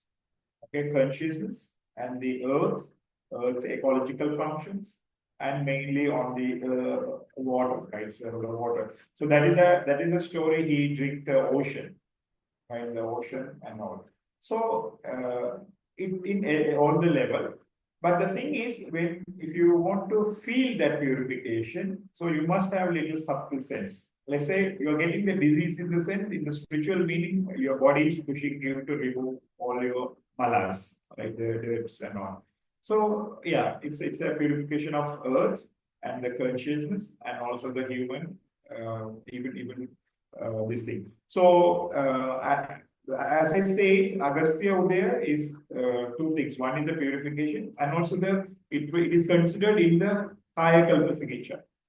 So if you want to do the Kaya Kalpa for your body, so when you're calculating the Muhurta, you will consider this Agastya Udaya also. When now it is Astamana, right? So from the March to August, June, Agastya won't appear in the Agastya star won't appear in these things. So these are not a good time for the Kalpa Sikichas and all. So those are the applications. Thank you, Ayya. Our next question is from Victoria ji. The question is, Guruji, you explained about the 12 years process of learning and teaching. Does such process, school or Gurukula, exist nowadays? Thank you. Okay, so if we ask the question, we lost our tradition. There is no formal schools or not. But the idea is you have to understand the mastery, right? The mastery or transformation. It needs to be aligned with the universe, right? The universal forces and all. So why the 12 years is important? Even mentally, intellectually, you can understand all the process within a month if you are a sharp person. Right, the sharp person. But if you want to bring that transformation in your physical body, the physical body, it needs a time. So you have to bound with the time of that silence. Okay. So in the sadhana, we have a astrological cycles for the transformation. Okay, transformation. If you take all 9 planets, right, the Surya, Chandra, and the Buddha and the Chukra. These are the 30 days of crossing the zodiac, right? The 30 days. So when you do a sadhana in a year, that will cross all your zodiac. That means the whole astral body. So if you do 1 year sadhana, you are overcoming 4 planets, right? The 4 planets. So the next is the what do you call it, the mass. The mass is the 45 days, right? 45 days. So to get the mastery of the mass, you have to do more than the 45 into 12 days. It is nearly a 1.5 years sadhana. So then you will get the 5 masteries. Okay, 5 masteries. But even though you are mastering these 5 planets, these are not if you take the weightage, right? Who is controlling all our transformation and all. That is the 2 major is Saturn and Jupiter. Saturn and Jupiter, and also the shadows, who are the connectors of the occult forces, that the Rahu and Ketu. So Rahu Ketu will take 1.5 years to cross one zodiac, one rasi. So to master that, you have to do 18 years, right? 18 years. But considerably, if you want to consider as a master, right? Forget about Saturn, you cannot escape from the Saturn. That is 30 years. Okay, 30 years. So it is, we are not mentioned, but Saturn you must experience definitely. But if you want to master any transformation, right, minimum 12 years, that is the Jupiter cycle. Okay, Jupiter cycle. So forget about whether you have to learn 12 years it and all, but at least whatever sadhana you are doing, right? Follow these cycles. So first complete the 30 days Anushtana, then 45 days Anushtana, then 1 year Anushtana, then 1.5 year Anushtana. So when you reach the 12 years, definitely you are transferred. When you move to the 18 years, so definitely you overcome this shadow effect, like the Rahu and Ketu, right? Rahu and Ketu. So this is the idea you want to take it from, because these all are we need to understand the principles, right? Then only we can apply according to the situation, not to the outer aspect. 12 years I want to go and sit in the feet of the Guru. That is not available nowadays. Okay, so we all are connected to the shadows, then to the Zoom, right? We can with it. So this is the idea of the 12 years. 12 years. So therefore, don't worry. You want to go and sit 1 year, 1 year. Even you can learn whatever you receive the practice in these cycles. That is the core idea.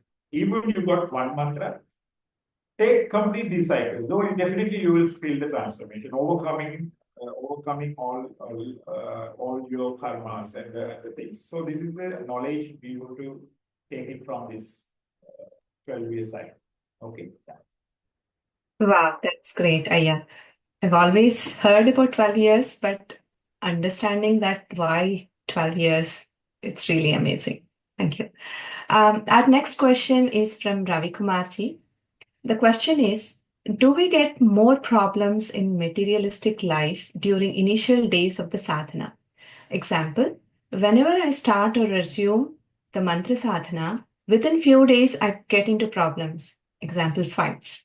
Then I stop for a few weeks, months, and then later I start the sadhana and problems start again. That's the question.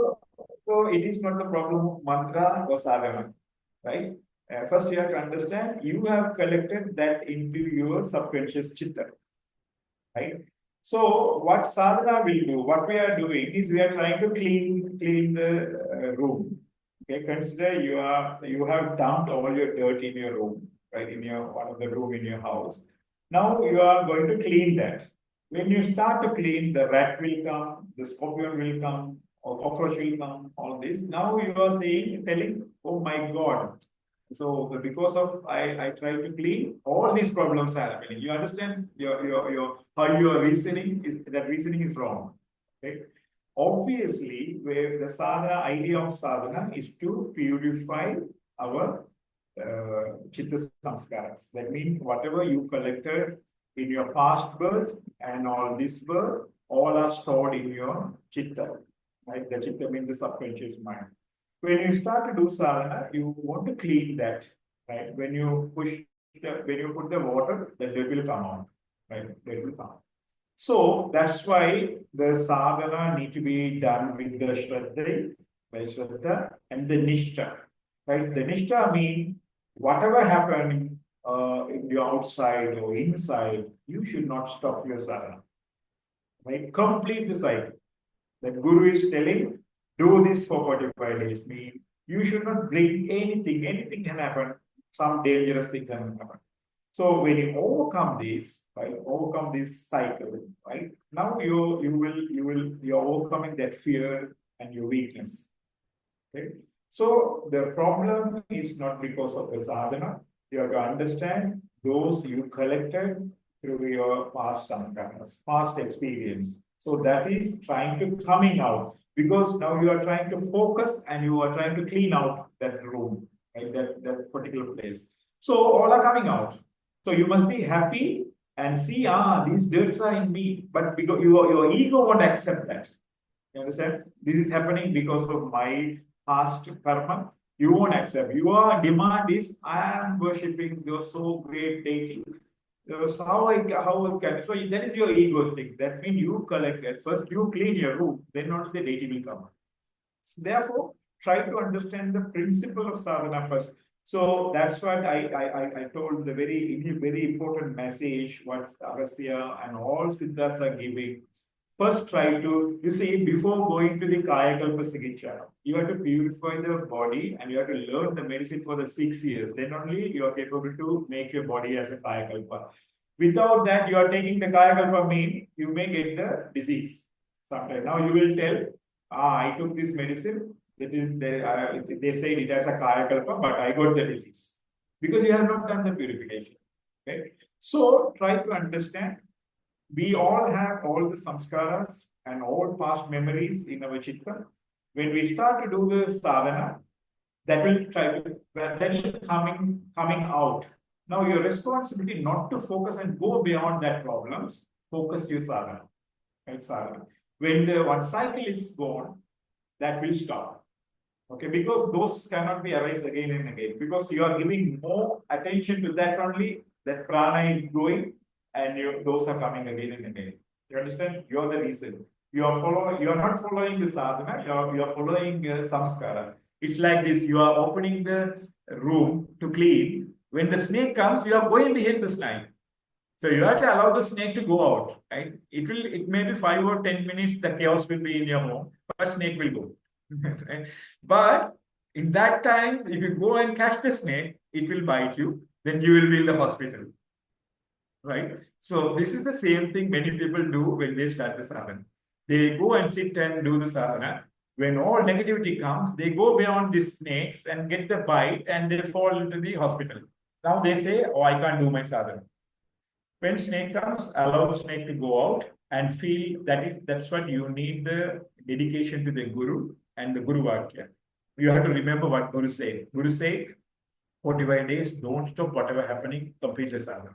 Okay, that's what I want to focus. Not all these problems. Okay?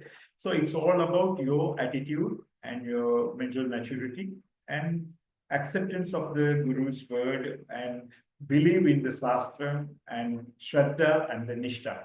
Nishtha means the consistent. Whatever happened every day, I do my duty, what my Guru told. Right? So this is the way to overcome all these things. Okay, I think I explained enough.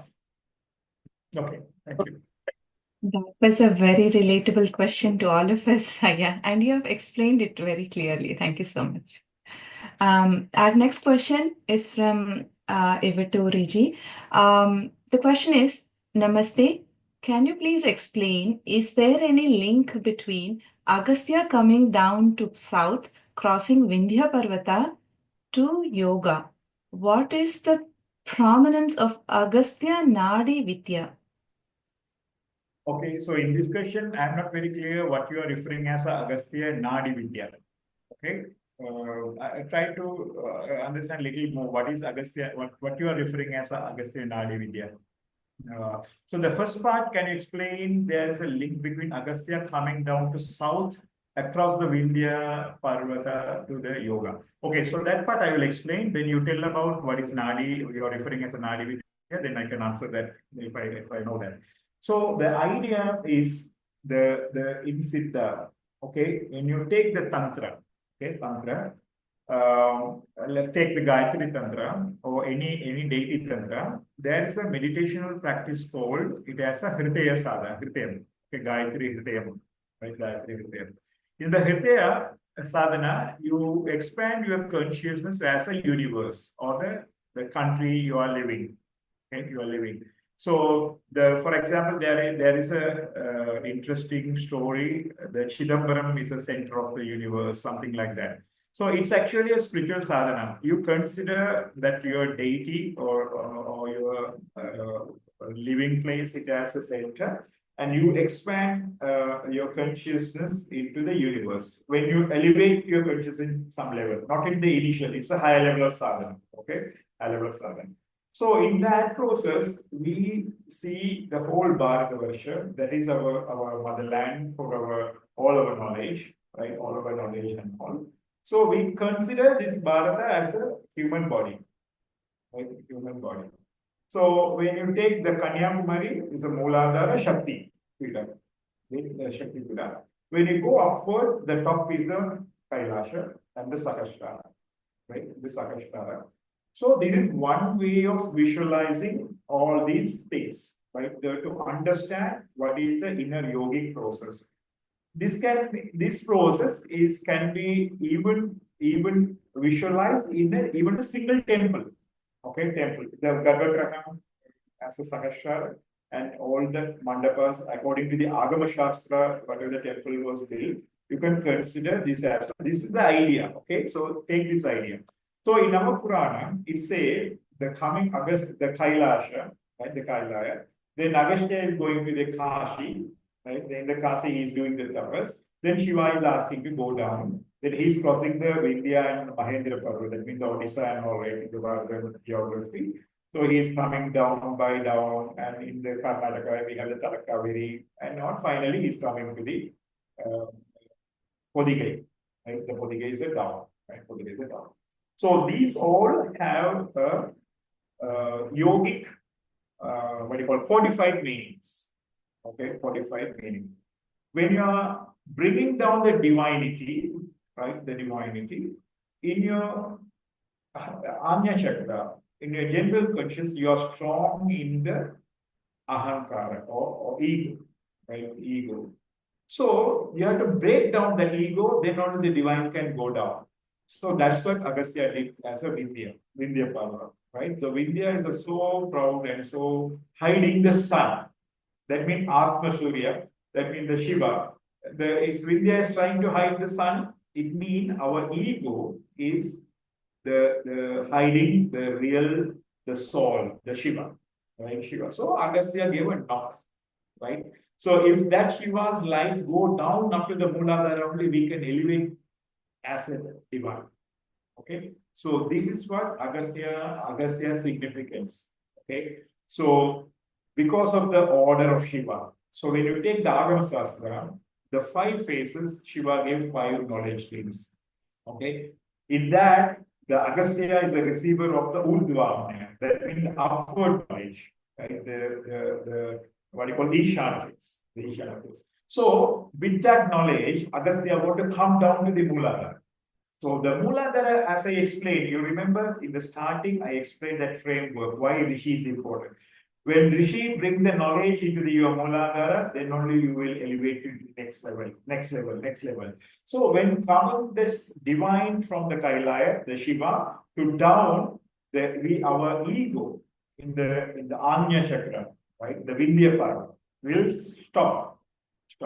Then you have to call Agastya to knock down, to go down. Okay, so this is the idea of the Vindhya Parva story. Okay, the yogic meaning. Hope you understand. But the next part, I really am not clear what you are referring as a nadi. So if you have. Yes, yeah. So looks like the question clarification has been added. This is regarding the Nadi Jyotisha.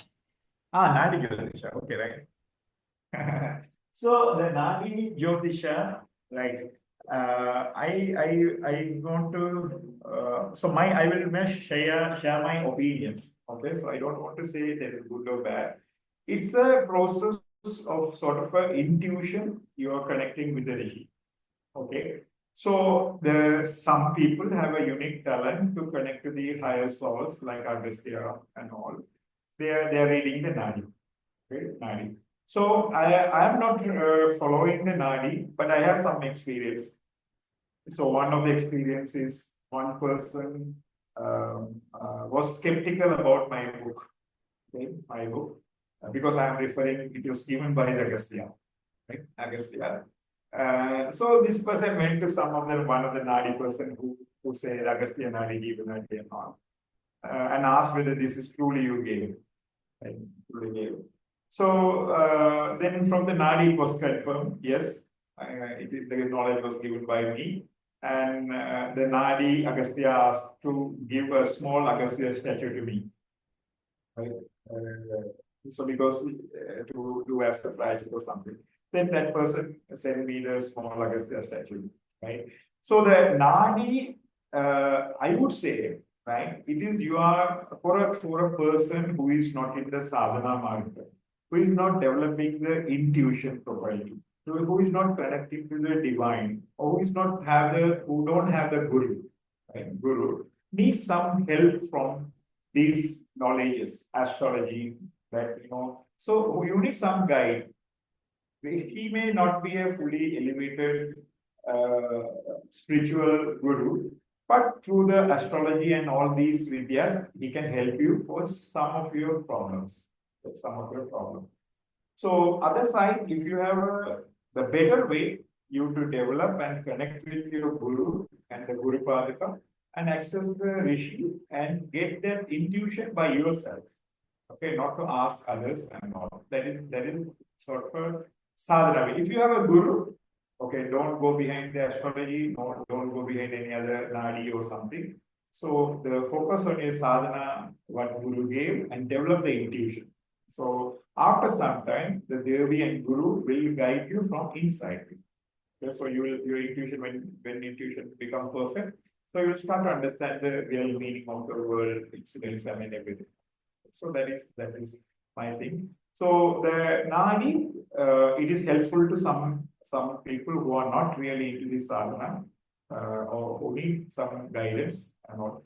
So those shastras are given by rishis to the common person who is not.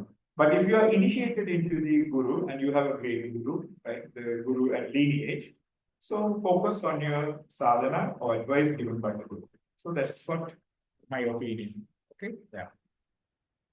I don't want to comment it as a true or false, right? So we don't want to go into that kind of argument. So simple, right? If you are useful as being a common person who don't have the guru, right? Maybe it will give a little satisfaction to you, right? So if you have a guru, don't go into these type of arguments and this thing. You don't waste your time and follow your guru's word and sadhana and develop your intuition. Definitely, the divine will guide. Okay? Yeah. Thank you so much, Aya. Our next question is from Chitra Garu. The question is, we heard that a lot of Maharshis left Bhuloka as it's no longer conducive for tapas, and hence even Earth is going through a lot of negative effects. How can we pray not just to Agastya Maharishi, but all Maharshis? Is there one mantra or a worship for all rishis? Thank you. That was the question. Okay, so this is the question from the Chitra Murti, right? Yeah, we hear that a lot of Maharishis Right. go back. Yeah, okay, right. No, so that is not true. The rishis are left from the Bhuloha, no longer conducive for the tapas. This is I don't see this is not the valid statement. So all the rishis are here in the form of consciousness. So the human need to develop the capacity to receive their knowledge. Okay, so that's what the tapas and the sadhana is needed. Okay, when you do any mantra sadhana, you are not doing actually, right? Because let's say it's very simple example. If you can do a mantra sadhana consistently, right, consistently without a break, right, without a break, if the real original meaning is you are connected to that particular rishi. So if you can do the Gayatri mantra every day, you are connected to the Vishwamitra rishi. So obviously, without his grace and that connectivity, you cannot do the consistent sadhana. Okay, consistent sadhana. So the thing is, we don't want to say or negatively now it is not. No, the rishis are always there. That's why they took that rishi role. Okay, so they want to guide the humanity, right? Humanity and spread the knowledge, and elevate the human consciousness into divine. So that's why they are as a guru. Okay, the guru. So the rishis are always there, but we are not capable or we are not enough subtle to understand their works and receive their blessings to us. Okay, so that is one part. So how we pray not just to Agastya but all Maharishis. So simple way is our tradition say is it has all mantras are connected to the rishis. So one way Gayatri mantra have all 24 rishis, right? 24 rishis. So when you do Gayatri Upasana, you are connecting to the 24 rishis, right? One. So some tradition not allowing the woman and other people to recite the Gayatri mantra. Then you can recite their names directly, right? Om Narada Rishi Namo, also whatever the consciousness. The meditating point is the Sahasrara, the Guru Pada, right? The idea for a mantra sadhana, your guru is a gate, right? Other 3 points, Tirupudi, is the Rishi, Chantas, and the Devata, right? Rishi, Chantas, Devata. So your guru is giving the mantra through the Chantas, the mantra, okay? The Gayatri Chantas, Gayatri mantra. Then you are connecting to the Rishi of that mantra. Correct mantra. Gayatri mantra, if we take the example, so your guru is giving the Gayatri mantra with the correct chantas, the pronunciation. When you start to recite that, you are connecting to the Rishi of the mantra, that is the Saga. That's why in the Nyasa, what we call the Vishwamitra Rishi Namaha, the Sirasi, right? The head. The Sahasrara, you can meditate any Rishi, you don't want to think their physical form as a Guru Padika, right? Guru Padika. Then why you want to worship the Rishi to get the particular Vidya? So you must have the intention to learn the Vidya of the Rishi. So let's say you want to learn the Ayurveda, right? You have to, the Rishi is the Bharadvaja or Kashyapa or Agastya. There are 32 Rishis, the Charaka Samhita is saying for the Rishis of the Ayurveda. Through that, you will connect to the Ashwini Kumara, Dhanvantri, right? And finally, the Brahma and the Shiva. So this is the occult structure we have in our tradition. The first is the all knowledge coming from the Parashiva. Right? The Parashiva, he is the source of everything. The next level that is given to the Parvati, right, and other rishis. So rishis are Manasaputra and the Brahma. The one sampradaya comes through the Brahma, Narayana, and some rishis.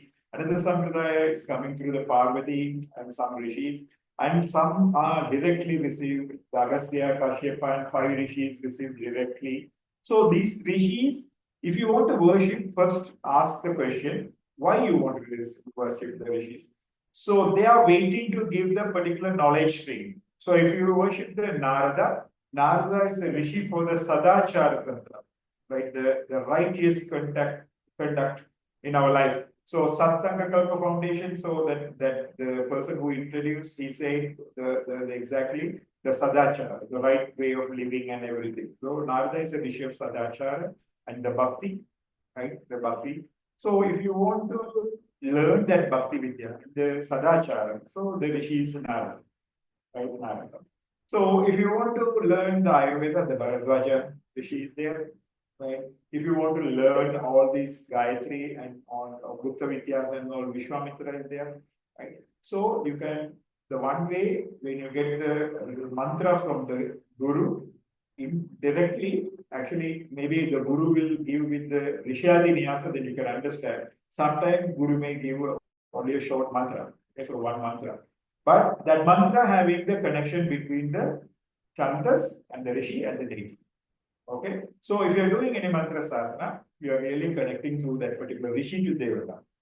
Okay, so you are doing the Rishi worship already. Right? Yeah. Thank you, Aya. Our next question is from Archana Ji.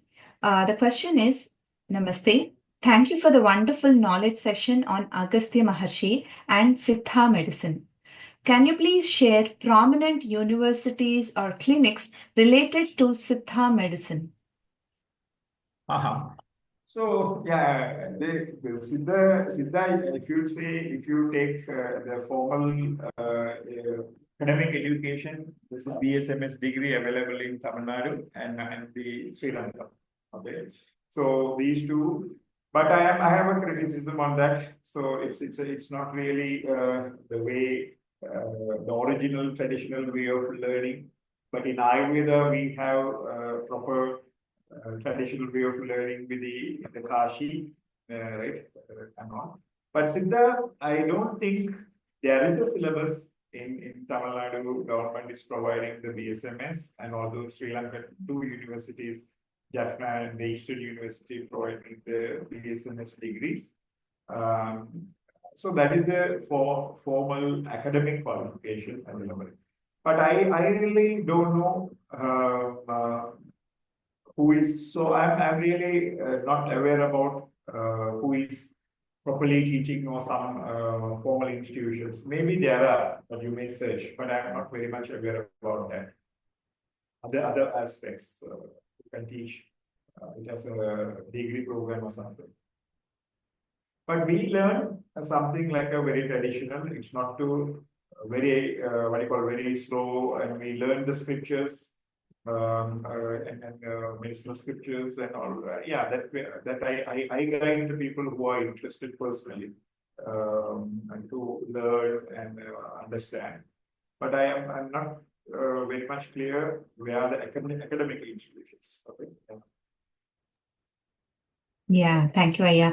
I wish more of our gurukuls and traditional way of teachings will become more and more.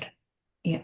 So because Um, I have a comment and the criticism on the way we are learning all these vidyas have a different model of education, not like our the general way what we are learning in our degree programs. Okay, so these all are inner science. Like your conscious need to be elevated to understand the things.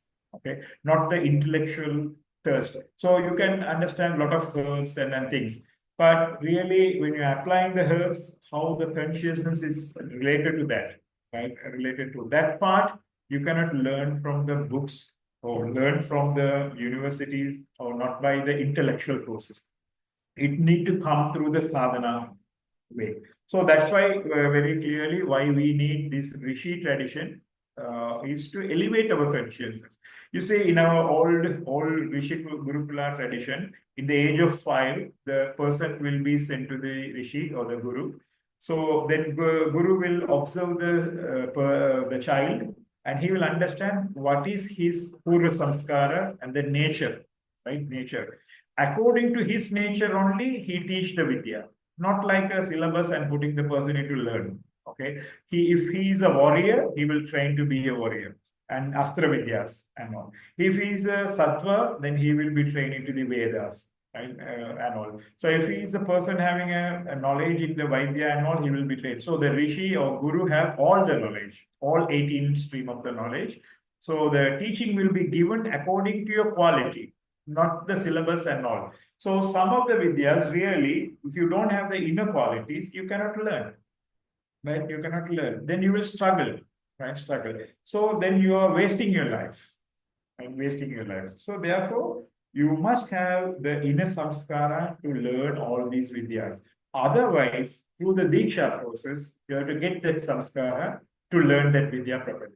Then you have to obey the guru and get the initiation and get the samskara, and through the sadhana you can learn. So this is the original way of learning all these vidyas and the knowledge streams and the wisdoms we are talking from our tradition, that the Rishi tradition. Okay? yeah, amazing to know, Aya, that knowledge was given as per our samskaras, or our samskaras were built up through Diksha Sadhana. Very nice. Looks like we had a follow-up question from Ivaturuji.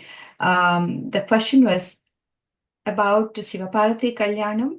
I think this question was already answered, Aya, but I'm just asking again that the question is here. Agastya was asked to go to the opposite direction. Does it also have yogic interpretation, Guru Garu? Okay, so the voice break is there. So what is the question here? The question this- was from Ivaturi ji. That was the name that was appeared in the chat. But Namaste. I'm sorry. If I may add in, am I allowed to? yes, please go ahead. Yes, please. So my question was during Siva Parvati Kalyanam, only Agastya was the Rishi who was asked to counterweight the entire event because it is all heavy on the Kailash side. So as you have explained during the about the Vindhya Parvat at the same in the same way, does it also have any yogic interpretation on this event? Yeah, definitely. The thing is, when you go through the Puranas are sort of stories which can attract the mind to our lower mind nature to give the higher truths. Okay, so that is the idea of the Purana. Okay, so the Puranic stories, when it is very easily you will capture into your mind because of that, the Shiva Parvati wedding and these things and all. But this is in our tradition, we teach through the analog reasoning, right? So that means let's say you want to see the star, right, in the sky. Did or not directly, this is that star. We are not saying that is the star. Okay. So first Guru will ask to see the tree. Okay, tree. So then you see the branch, the left side branch. In the left side branch, there is a fruit, right? Now, when the fruit is located, he will say, don't see the fruit, see beyond that fruit. Okay, so that is the star you want to see. Okay, so this is the way we teach in our tradition. So because human mind cannot understand the higher truth easily, so you need to go through the step-by-step process, which is attracted and which is known to you, right, in the starting. So all the Puranas, whatever the Puranas, 18 Puranas, Mahabharata, they all have conscious elevation element. That is the core, we need to get it, right? But it is sweet coated, right? And with a lot of stories and all. So if you take the story very, very specifically, you can decode what you call many truths, many yogic truths, right? So the idea, the rishi, today we are discussing about Agastya. What is the meaning of the Agastya? Is a firm like a rock, right? Number one. His story is a Adhomukha journey from the Kailasha to the Kashi, Kashi to the Podigai, right? Podigai. What it indicate? So the real divinity in our Sahasrara, right? When we become born as a human, we are in the Muladhara with all the lower tendencies. Now one rishi need to elevate. So how he can elevate? So he have to come down, right? So who is the rishi coming from the Kailasha, from the Shiva's order, coming down to the Podigai, that is the Muladhara. So it's Agastya. Okay, so that is the thing. So when this journey, there are so many barriers will happen. You see, one is the Vidya Parva, ego. Then Illava Vala Vadavi, who digests the good things. So it's all related. Vidya Parva is the Mula Anya Chakra issue. So Illava Vadavi is a Manipura issue. Right? So when you are in the yoga sadhana, your poisons will come out. So then how we will digest? With the help of Agastya. Right? So if you take the whole story, this will give a kind of a narrative for your yoga sadhana, some secret knowledge about it. That's why when you read all these Purana again and again and again, when you get into this sadhana, now you will get the glimpse of false sadhana. When you struck, I am struggling with the ego. Right, how Agastya destroy the ego of India. So you have to call Agastya to destroy your ego. Right? During your sadhana, if you got the poison, right, that means your body is having a disease and all, then you have to call the Agastya Maharishi, this mantra and all, then he will purify your system. So this is the idea. Okay. Thank you. Thank you. Thank you so much, I Aya. think 10 o'clock. Yeah. Yes. So start this thing. Yes. Yes, Aya. So thank you so much for all your time. Due to interest of time, all the other questions we will kind of forward it to you or to see if how these questions can be answered. I pass it over to Chiruhas to give some thank you notes. Sorry, I'm missing this. The voice is missing. Yes. I'm sorry, Aya. I was saying due to interest of time, it has already passed 2 hours. So due to interest of time, we will end this session here. And all the other questions, we will forward the questions to you to see if we can get some answers and share with the participants. Yeah, maybe. Yeah. So you share the question in a word, then I can answer maybe in the video and we can upload the video. Yeah, that may be easy way for me. Yes. Yes, yeah, yes. Thank you so much. So I like to have some feedback, right? So I like to hear, okay, how you felt about the session and know some feedbacks from somebody here. Yeah. So I have a lot of people, yeah, I am seeing, who are my regular students here also. So, but I need some from outside of that. Okay. So who is new to my session? So any feedbacks? There were a lot of feedback added or appreciation and so much thank you notes added to the chat. I couldn't get to all of those. I was just focusing on the questions, but we'll definitely share. And I'll try to open it up to anybody who wants to speak up and talk about Yeah. your. Yeah, maybe 1% or 2%, just to Yes, conclude. Yes. And yes, I yes. will close with Tudi with for the Devi. So normally I do, right? So as a traditional closing in Tamil. And we pray for the all 16 boons from the Devi and complete. So after these comments, maybe 1 or 2% you can give a comment verbally.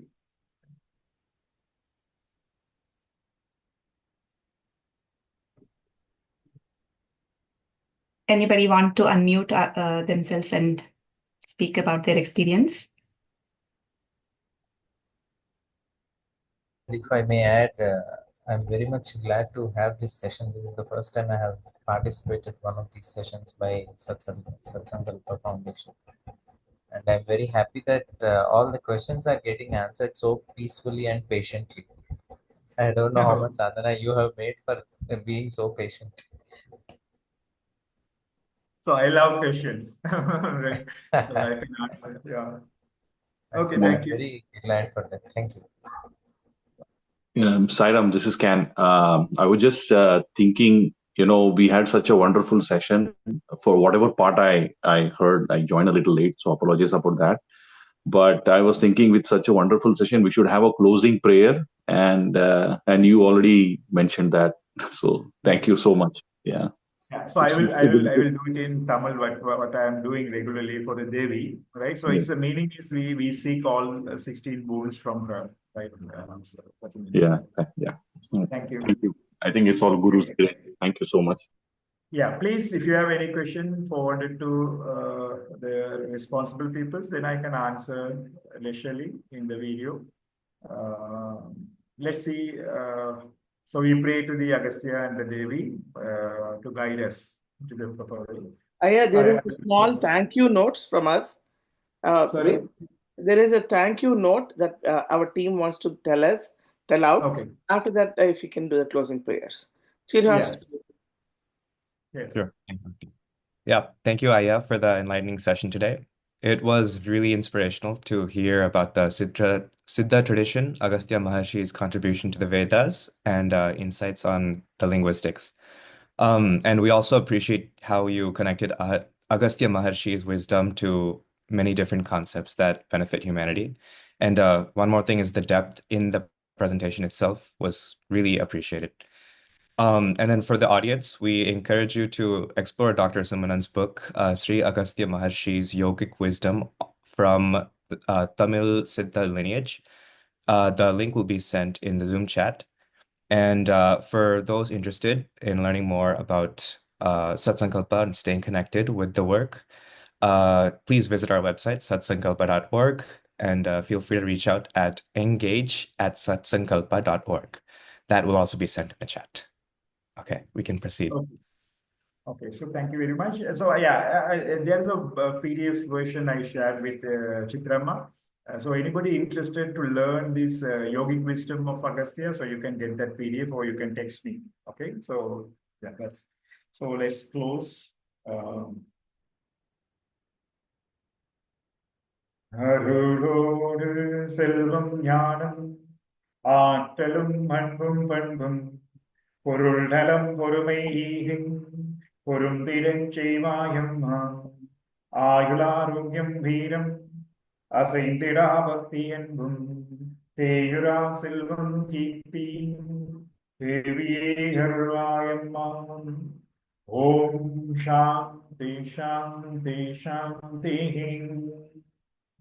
தென்னாடு சிவனே போற்றி, என் நாட்டவர்க்கும் நிறைவா போற்றி, இன்பமே சூழ்க, எல்லோரும் வாழ்க.